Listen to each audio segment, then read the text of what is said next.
Firefighters need boots they can pull on lightning fast to get to the blaze as quickly as possible. Those boots have to be fire resistant, of course, and waterproof. They have to provide good grip for climbing ladders and be sturdy enough not to puncture when stepping through sharp debris. Firefighter boots start out as a chunky block of rubber. The first step is to put the block through a mill. It passes through the rollers over and over again until it gradually flattens and thins out. Workers then add chemicals, anywhere from 15 to 35 different types, depending on the model of boot they're making. The rubber formulation is what makes the boot fire resistant. Once the rubber is smooth and malleable, about the consistency of modeling dough, they form it into sheets from which they'll cut the various pieces that make up the boot. They feed this sheet through rollers that imprint vertical lines on the rubber. They'll cut the sheet along these lines to make the strips that run down the back of the boot. From another sheet of rubber, using a handheld die, they cut one layer of the multi-layered sole. They run an extra thick sheet of rubber through rollers that imprint a tread pattern. Then workers cut out the bottom soles.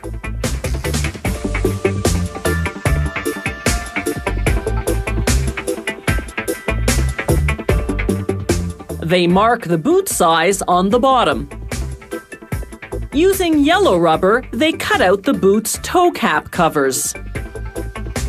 The boot's leg has a stiff lining to prevent it from wobbling. Workers cut it from a rubber-backed cotton fabric following a pattern. Once all the pieces are cut, workers can assemble the boot on a form. They start with the lining, wrapping it around the front and gluing it closed at the back.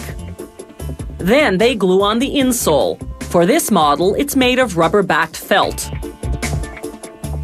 They secure the lining seam and seal it with one of those rubber strips we saw earlier.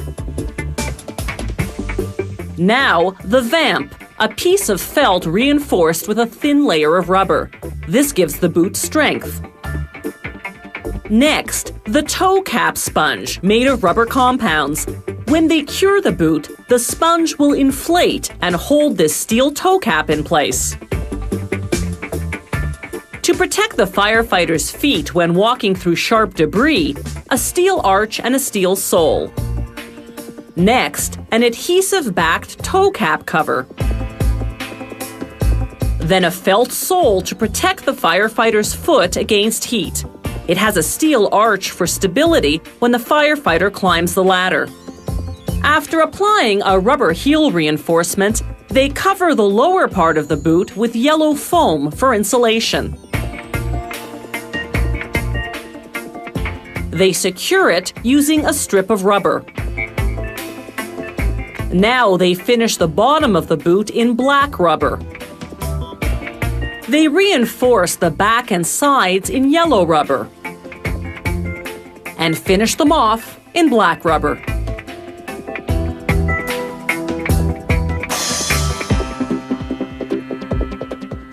Next comes the yellow toe cap. Then a rubber pad to protect the front of the boot when it rubs against the rungs of the fire ladder. Now the bottom sole. They use a press to seal it in place. Rubber bonds to rubber under pressure. They apply a rubber trim around the bottom, using a small roller to press it in place. Workers then press all the seams to ensure they're well adhered. Then it's into a vacuum machine for about 4 seconds to create an airtight bond. Finally, the boots go into a giant oven that heats them to 140 degrees Celsius.